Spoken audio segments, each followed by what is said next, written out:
안녕하세요. 오늘은 제가 비트코인으로 돈을 불리려다가 실패했고 그 일로 인해 결국 아내에게 들켜 이혼까지 하게 된 이야기를 들려드리려고 합니다. 지금 생각해보면 그날의 선택 하나가 제 인생을 그대로 뒤흔들어 버렸습니다. 가끔은 믿고 싶지 않을 정도로요. 하지만 그래도 이야기라는 건 누군가에게는 경고가 되고 누군가에게는 위로가 될 수도 있으니까 이렇게 용기 내서 꺼내봅니다. 저는 올해 40살입니다. 저는 30살의 남들보다 조금 뒤늦게 취업을 했어요. 평범한 중소기업의 사무직. 특별히 잘난 것도 눈에 띄는 것도 없었지만 그래도 성실하게 살아온 편이었습니다. 하지만 현실이라는 게 참 솔직하죠. 남들보다 늦게 사회생활을 시작한 만큼 마음은 늘 조급했습니다. 언제 돈 모아서 효도하지, 남들처럼 살 수 있을까, 이런 생각이 하루에도 몇 번씩 들던 시기였습니다. 그런 제게 지금의 아내가 나타났습니다. 말수는 많지 않았지만 따뜻했고 단단하게 살아온 사람이었습니다. 저보다 돈도 많이 벌고 현실적으로도 안정적인 사람이었죠. 그래서 처음에는 아내와의 만남이 부담스러웠습니다. 제가 가진 게 너무 없어서 스스로 작아지는 느낌이 항상 있었거든요. 연애 초반에는 데이트 비용을 아내가 더 많이 내려고 할 때도 많았고 그럴 때마다 저는 괜히 더 초라해지곤 했습니다. 나 같은 사람 만나서 괜찮을까? 그 생각이 머릿속에서 떠나지 않았죠. 하지만 아내는 흔들림이 없었습니다. 괜찮아, 지금부터 같이 모아가면 돼 라며 말을 해줬습니다. 저의 재산이나 집안을 보기보다는 제가 어떤 사람인가를 더 봐주는 사람이었어요. 이런 믿음을 주는 사람을 어떻게 사랑하지 않을 수 있을까요? 저는 항상 아내에게 고마웠고 그 고마움이 시간이 지날수록 사랑으로 더 깊어졌습니다. 그리고 아내의 부모님, 그러니까 장인어른과 장모님 역시 그런 제 모습을 좋게 봐주셨습니다. 가진 돈이 없어도 괜찮아. 둘이 성실하게 살면 그걸로 된 거다. 지금 생각하면 이렇게 다들 절 믿어주었는데 저는 결국 그 믿음을 지키지 못한 사람이 되고 말았죠. 그게 지금도 가장 가슴 아픕니다. 아내와 연애하는 동안 저희는 거의 싸운 적이 없었습니다. 둘 다 감정적으로 폭발하는 성격이 아니라 문제가 생기면 조금 쉬었다가 대화를 통해 풀 수 있는 사람들이었습니다. 그게 너무 잘 맞았어요. 싸우더라도 금방 또 웃고 서운해도 금방 서로를 이해해주고 지금 돌이켜보면 그때의 평온함이 저에게는 당연한 줄 알았던 것 같습니다. 행복이라는 게 얼마나 쉽게 무너질 수 있는지 몰랐던 거죠. 그렇게 5년이라는 연애가 지났고 저희는 35살에 결혼했습니다. 큰 예식장은 아니었지만 양가 부모님 모두 예쁘게 봐주셨고 우리 둘도 마음이 너무 편안했습니다. 아내와 제가 모은 돈을 합치니 1억 4천만 원이었고 대출은 6천만 원만 받고 2억짜리 전세에서 시작을 하게 되었습니다. 그렇게 수도권의 작은 빌라에서 신혼생활을 시작했어요. 그 빌라는 지금도 잊을 수 없습니다. 남들이 보면 그냥 평범한 집일지 몰라도 저희에게는 세상에서 가장 따뜻한 공간이었어요. 아내와 함께 요리하고 퇴근 후 둘이 소파에 앉아 TV를 보며 웃고 주말이면 마트 가서 이것저것 사오고 정말 별거 아닌 순간들이 그때는 너무 소중했습니다. 그 시절을 생각하면 지금도 마음이 뭉클해집니다. 아내는 방사선사로 일했고 저는 사무직으로 꾸준히 일했습니다. 돈을 많이 벌지 않아도 둘이 아껴가며 성실히 살면 앞으로 더 좋아질 거라고 믿었습니다. 특히 결혼 초반 저와 아내는 투자나 주식 같은 건 손도 안 댔습니다. 둘 다 그런 성향이 아니었으니까요. 욕심을 내지 않고 위험한 선택은 하지 말고 차근차근 모으자. 이런 점도 정말 잘 맞았어요.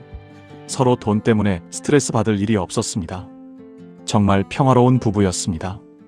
그렇게 평온한 결혼 생활을 이어가던 중 저희 부부에게는 생각지도 못한 좋은 소식이 찾아왔습니다.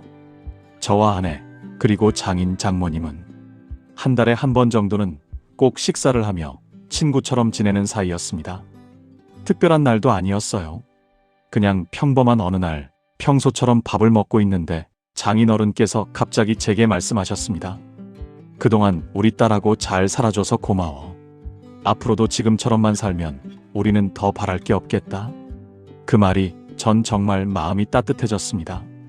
제가 가진 게 많지 않다는 걸 장인어른도 알고 계셨고 그렇기에 더 감사했던 말이었죠. 그러던 장인어른께서 전세 계약 언제 끝나지? 하고 물으셨습니다.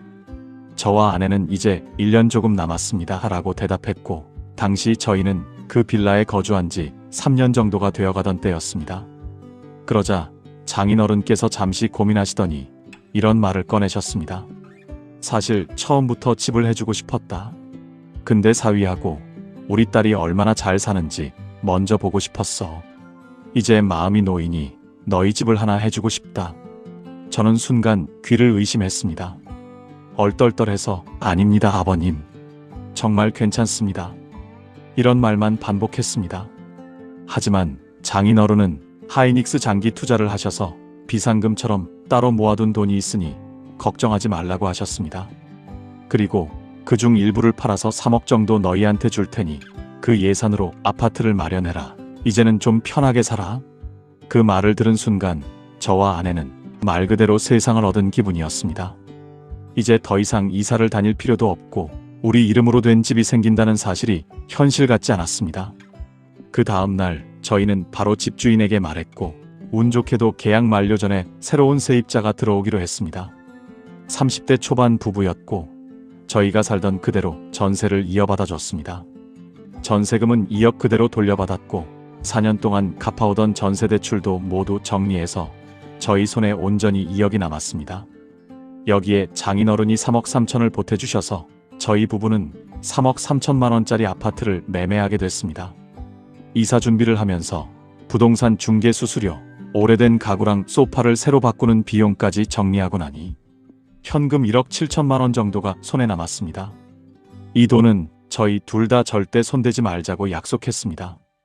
아이도 아직 없었고 둘이서 검소하게 살면 한 달 생활비도 200만 원이면 충분했기 때문에 이 돈은 나중에 우리 노후 자금이다. 그때까지 절대 건들지 말자. 저와 아내는 이렇게 결단을 내렸습니다. 이제 큰 지출도 없겠다. 집도 생겼겠다. 앞으로 둘이서만 더 아끼고 살면 노후도 문제 없겠다는 안심이 들었습니다. 주변 친구들이나 회사 동료들도 제 얘기를 듣고 넌 진짜 아내를 잘 만났다라는 얘기도 듣곤 했습니다. 그렇게 시간이 흘러 2024년 5월이 되었습니다. 어느 날 퇴근하고 직장 동기와 저녁을 먹고 있었는데 동기가 갑자기 자기 휴대폰을 보여주면서 말을 꺼냈습니다. 요즘 비트코인 하는데 수익을 조금씩 보고 있어. 그 말을 듣는 순간 제 머릿속에 2017년의 상처가 떠올랐습니다. 불장에 뛰어들었다가 1,500만 원 손실을 보고 정말 인생이 끝나는 줄 알았던 그때 저에겐 아픈 상처였습니다. 그래서 저는 난 코인은 절대 안 해. 그때 너무 크게 되어서 못하겠다. 라고 말했습니다. 그러자 동기가 대답했습니다. 나는 비트코인 안 사고 이더리움으로 수익 봤어. 1월에 1,000만 원 넣어서 330만 원일 때 샀는데 지금은 한 주에 520만 원이야. 그래서 총 1,575만 원 됐어. 원금은 냅두고 수익만 조금씩 빼고 있어. 그 말을 듣는 순간 제 마음의 어딘가를 건드렸습니다.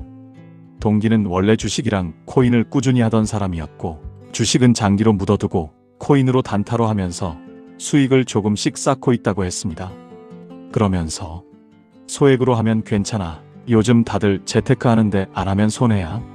이런 말을 하더군요. 저는 처음에는 단호하게 말했습니다. 난 못해.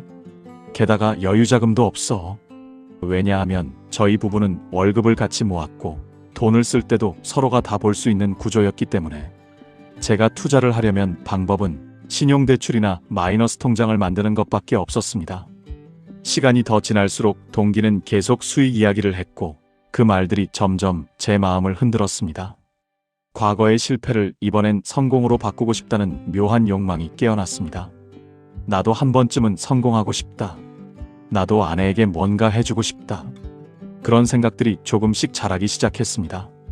그리고 결국 저는 참지 못하고 오랫동안 지웠던 거래 어플을 다시 깔았습니다. 그때까지만 해도 그냥 차트만 한번 보고 말 생각이었어요. 2017년에 크게 손실을 봤던 기억 때문에 차트를 다시 보는 것만으로도 속이 좀 쓰렸습니다. 그때의 공포, 집요하게 떨어지던 빨간 봉들, 잔고가 줄어들던 화면이 떠올라서 한숨부터 나왔습니다. 그런데 참 이상하죠? 막상 다시 차트를 켜놓고 보니까 묘하게 가슴이 두근거리는 겁니다. 지금은 그때랑 다르지 않을까?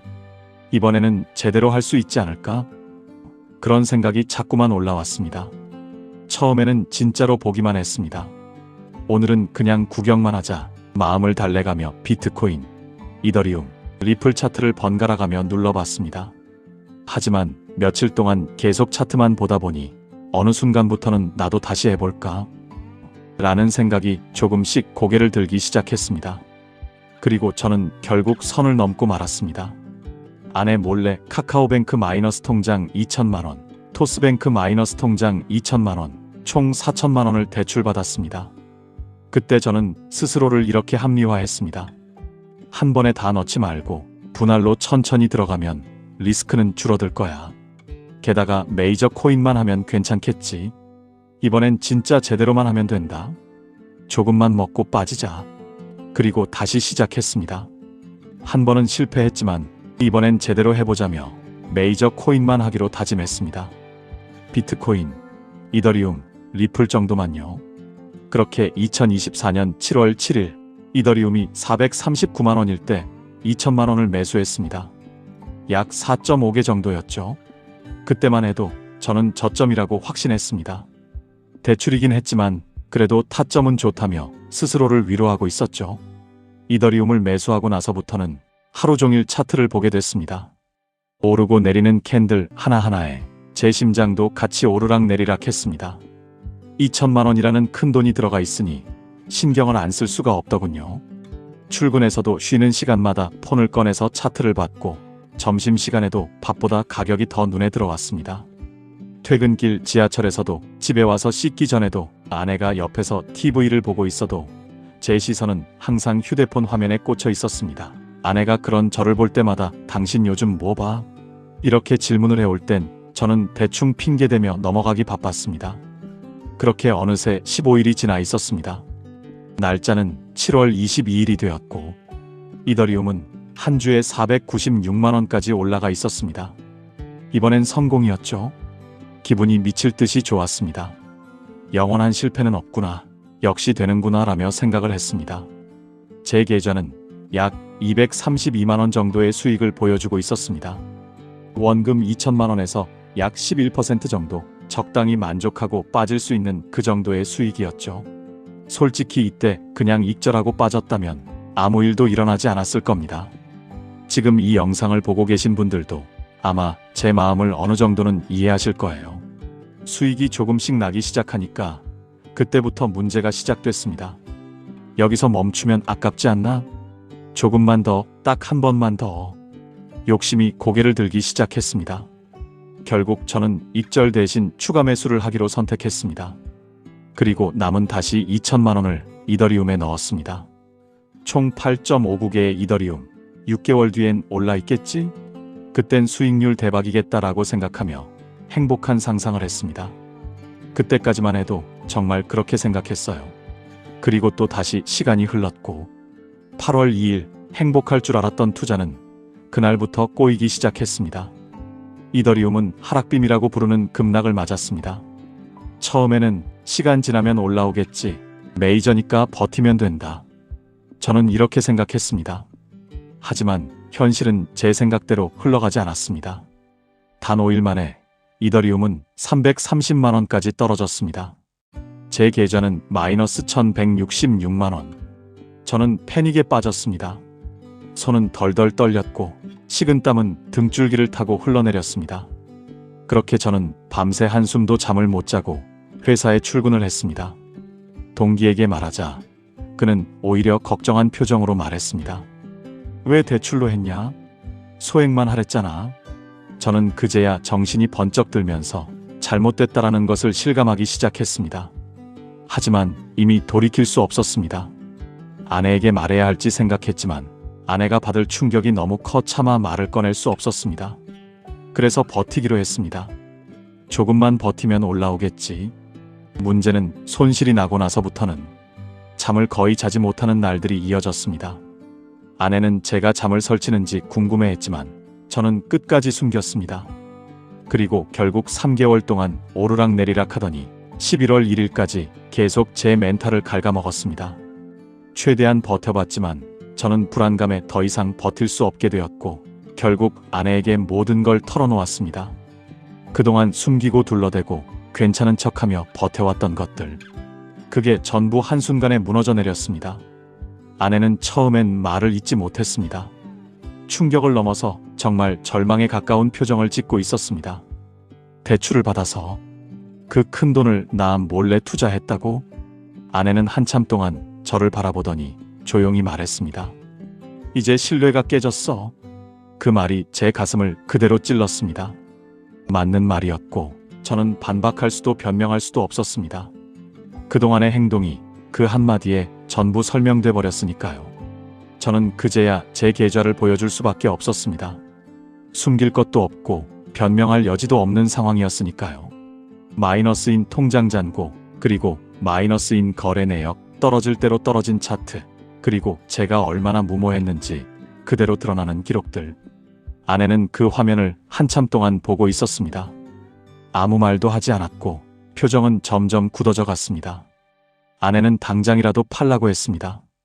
지금 팔아서 조금이라도 건지자.